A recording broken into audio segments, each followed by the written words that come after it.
I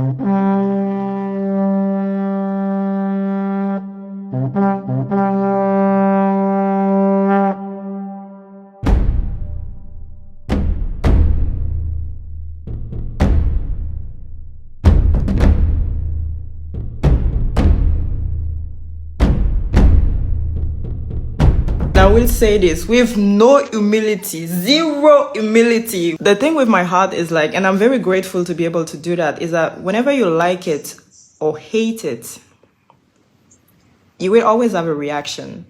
And I feel like to be able to do that is very powerful. And I'm grateful that the universe gave me the type of inspiration that allow me to touch people this way, whenever they like it or not. I don't want everyone to like my heart. That means it's not authentic.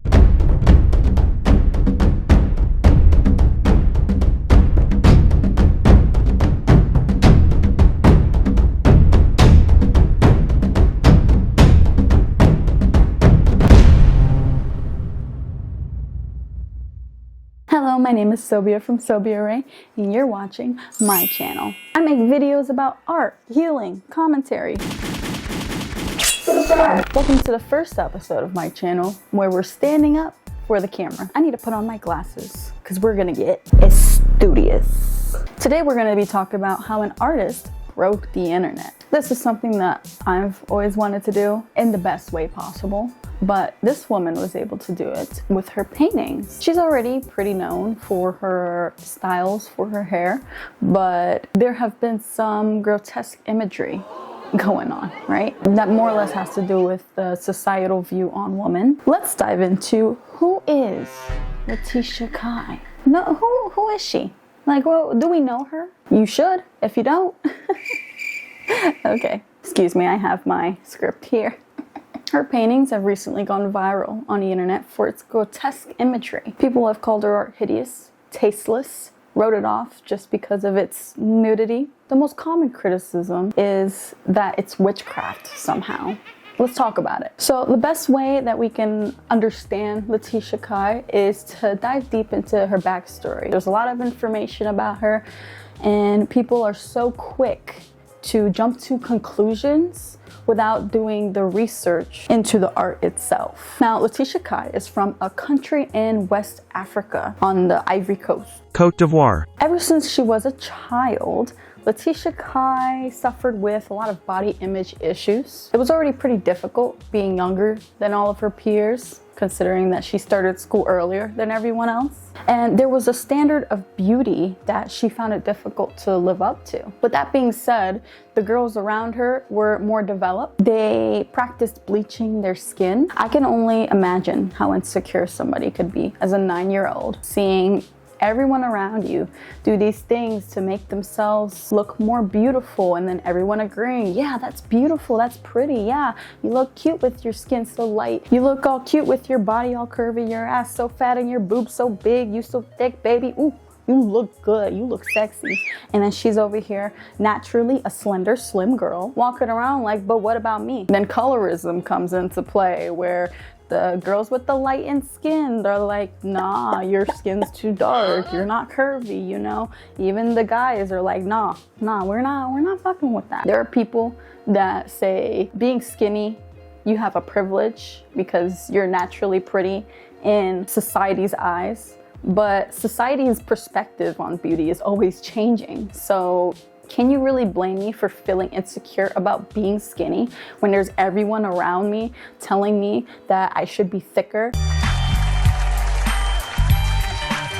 That the women that are the most beautiful, that are winning, have a fat ass and big tits, and they're considered what a woman should look like, what a woman is, having a lot of meat on her bones, you know? Nobody wants no skinny girl. Nobody wants a skeleton. So it's like, what am I supposed to do, okay? How am I benefiting from that viewpoint of society? Like, excuse me, how can I get some butt pads? How can I push up my boobies to make them look bigger? Now, when you're a young child going through a lot of changes, trying to figure yourself out, learning about yourself, you're trying to fit in, find community, you are going to want to change things about yourself to fit in, to be loved, to be liked. There's gonna be a lot of perceptions of you that you're going to want to put yourself into a box for, you know? At first, she overate because she wanted to be thick, but then she started being made fun of because she had a stomach.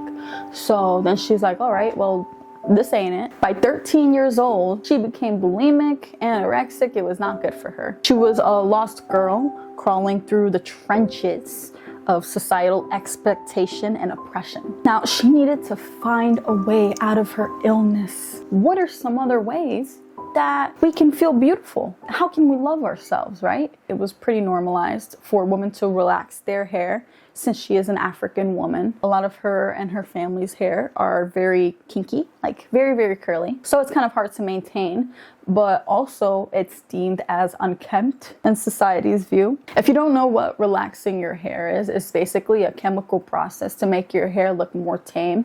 It straightens it out, it lays it down. Okay, you can only imagine the repercussions of a chemical process that you're doing over and over and over again. And she did it since she was the age of 5. Something that can do that to your hair over time when it's already so curly, you need some strong chemicals to keep it straight. She didn't really think anything of it when her hair started to get brittle. So one day she was styling some braids on her scalp and she lost her edges. She lost her edges. One day, she was braiding her scalp and she lost her edges. Where is it gonna fall out?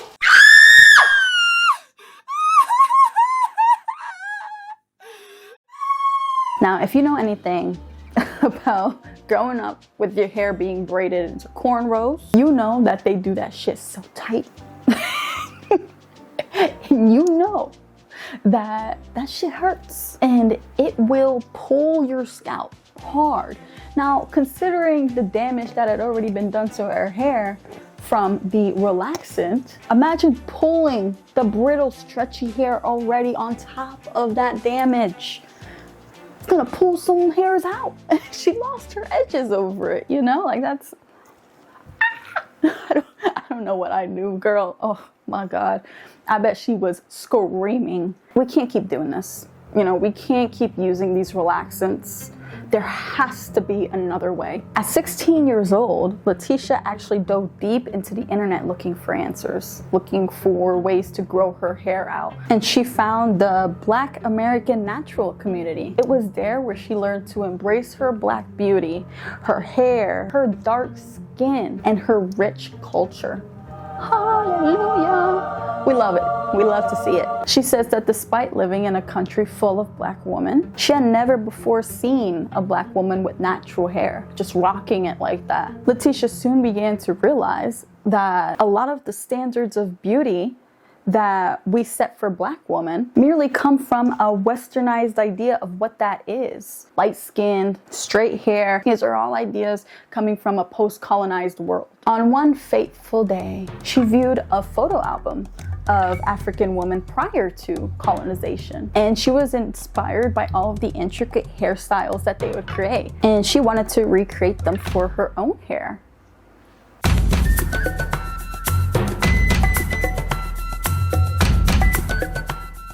As her designs became more and more intricate, she began to use wires. This changed the course of her artistic life. Now, Laeticia didn't even start this artistic journey with the intention to become an activist, but she saw how her hair had made an impact on how women viewed themselves. She saw the opportunity and she seized it for the betterment of the world. Now, she had her first viral moment around 2019 when she made her hair into hands, and then what was brought to light was a series of her other hairstyles, and now we find her as an artist, and now we see that she speaks on African culture, women oppression, body positivity, gender inequality, domestic violence, gun violence, deforestation, police brutality. So she's doing all of this with her hair. Even going as far as to tell other people's stories in her descriptions. That's commendable, if you ask me. She appeared in Vogue's 100, and she got a part in a film called The Night of Kings. This film is about a dude who was chosen to tell this story of a king on a night of a red moon. I didn't watch it, but y'all can. She looks like she's doing well in it. You know, if you see the trailer, I haven't seen it, but I trust her. She's also published a book about her journey to embracing her blackness and her culture and her hair and her life story. Her TED Talk came out earlier this year, and when I watched it, I thought that she's so wholesome. She's adorable. Protect this woman at all costs. Body autonomy and self-love is very important for me. I went myself into a long process towards self-love, coming from a place where I used to dislike everything about myself to a place where I just love everything. So I love to inspire myself. Now let's talk about her paintings. Now I am going to censor some of the paintings because it is pretty graphic. It is what it is. You can view them in the link below. I'm not sure how much of it I'm allowed to show on this platform, but I'll blur some of it out and then you can get the idea of what the intended painting is. Now her first ever painting, it was a self-portrait of herself, clearly. Skin, hair, breasts, legs, scars. A woman's body is a work of art. Now, this is a perfect first painting for her, especially when you take into consideration her background with not loving her body very much. This is a very bold and vulnerable thing to create. It makes sense that she would have a voice on body positivity, even if she is skinny, okay? Now, let's explain some of these paintings that was actually in the Twitter posts that I saw. This one is called A Woman's Place.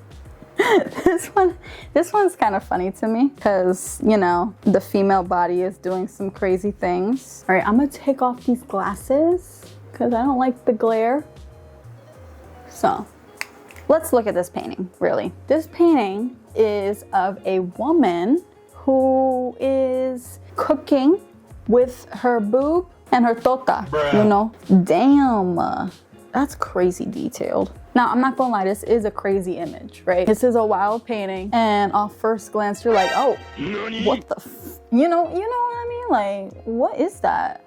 Why? If you are looking past the surface level of this painting, like, you're actually trying to dissect it or look into it, right? I think that this painting further kind of exemplifies the idea that women belong in the kitchen. And to me, because she's cooking with her boobs and her tota, her little thing, her tang, then that means that, you know, oh, so if I'm supposed to be the one in the kitchen, then there must be a reason for that, right? These must be necessary to cook, because that's the only thing different between me and a man that can't cook, apparently. Apparently, these are the only things I need, not my arms, not my hands, not any knowledge of how to make food taste good, how to cook it properly. Like, only I can do it. Like, it doesn't matter if a man has that knowledge. I have to be the one to do it because of the necessary tools I have to do it, which is my boob and my tota. I'm sorry. To me, this says, fuck you.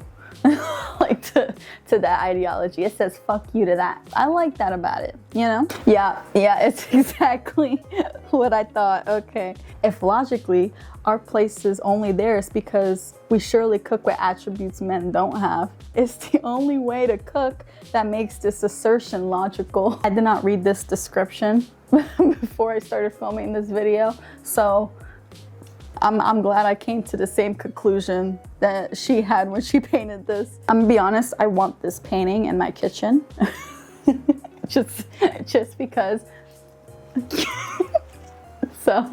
so why not, you know? Yeah, it's great. This is great. I love this. Yeah. Oh, I love this painting. It more so highlights the absurdity of it, you know? Like, I like it. I respect it for sure. This painting shows a woman being hung by a ding dong from a man. Now, I did kind of read some of the description on this one. When I saw this painting at first glance, I related to it immediately. I didn't know why. There were so many people saying that this painting to them means like that the dick's so good, you die from it. But to me, that's not at all the vibe I get. It's more so like she doesn't look very happy. I think that if the dick were in fact too good to live for, then she would have a smile on her face, would she not? She looks sad and like she's dead, unconscious, you know? It doesn't look good for her here. Her description of the painting, it more so speaks to the culture of,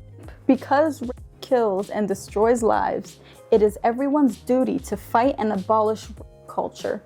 My painting is a metaphor for the sexual assault women suffer. I think that this whole post, there's more of a photo set, descriptions on how to kill rape culture. And just by looking at some of these, we as a society are not doing a very good job of this, especially when it comes to victim blaming. I would say all of these are things that I see online that people are not, you know, pushing for. I'm not gonna say that there aren't women who lie about it.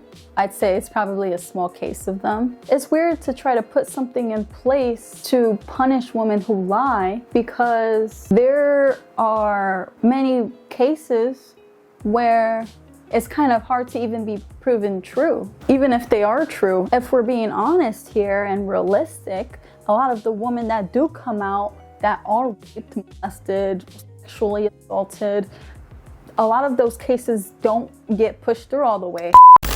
I was raped by a boyfriend, I want to say around 2019, 2020. I did do everything I could to push him off. I didn't just...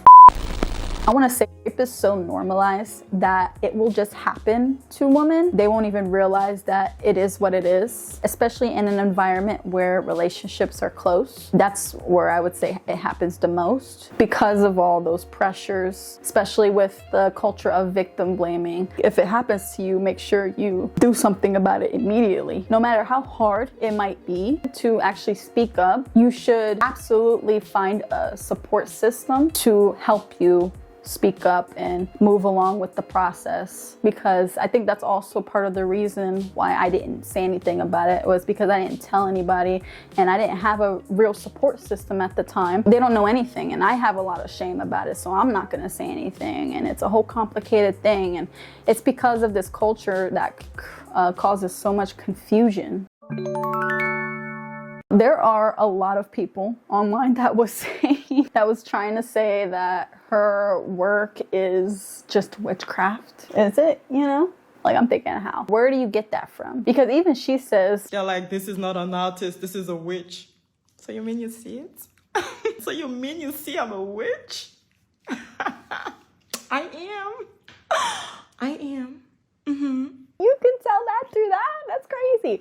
I know she was being sarcastic, but if they saw that she was a witch after seeing her paintings and then she admits that she's a witch, where's the connection? Where do you see that? So I thought about it and I'm thinking, like, maybe they think that she's a witch because how in your face and aggressive the paintings are. Also, the themes of death and rebirth and blood kind of correlate to the idea that maybe this is some witchery. I understand how blood can be related. Typically, people who practice witchcraft, they use blood for rebirth. My mom says she knew somebody that had a really amazing green thumb, and she asked them how she kept her plants so flush, and she said that she would prick her thumb and put the blood in the plant and make it grow crazy, all lush and big and fat and thick and juicy, you know. So her green thumb was actually a red thumb. I feel like there is a scientific explanation to that. I don't know. There could also be a spiritual relationship between the idea of putting blood in your plants or using blood in spells or rituals, hexes even. In reality, the people who are criticizing her painting, just ostracizing it for no reason, grow up. She brings to light the stigmas that oppress us. She's triggering you on purpose. The paintings are aggressive on purpose. She's making you look. And if you're looking and you're triggered, you should be inclined to learn about it. If something's triggering us, I feel like it's our responsibility to take care of that, right? To figure that out. We're all individuals, and I feel like we should all know ourselves. I'm not of the belief that people outside of me need to tiptoe or walk on eggshells around me. What kind of life is that if people are not being their full authentic selves? Even if it offends you, you know, you have every right to understand why and, you know, walk away if you don't like somebody, block somebody. You should not expect to not be triggered, because there are going to be triggers everywhere. Really figure yourself out. She doesn't believe that the female body should be sexualized as aggressive as it is today, because that's especially dangerous when men sexualize a woman off of every little thing that she does or is, and she's just being, not even intending to be sexual. It's a valid stance to have. I don't care if I'm being sexualized. Like, I don't care if that's something that you're doing in your mind, but don't be obnoxious about it, okay? That's creepy. It's weird. Keep it to yourself, yeah? It's the polite thing to do, if I'm being honest with you. Thank you for watching me. Subscribe to my channel, like this video, comment on it, tell me what you think. I hope you have a wonderful rest of your day, evening, week, whatever. Have a blessed everything.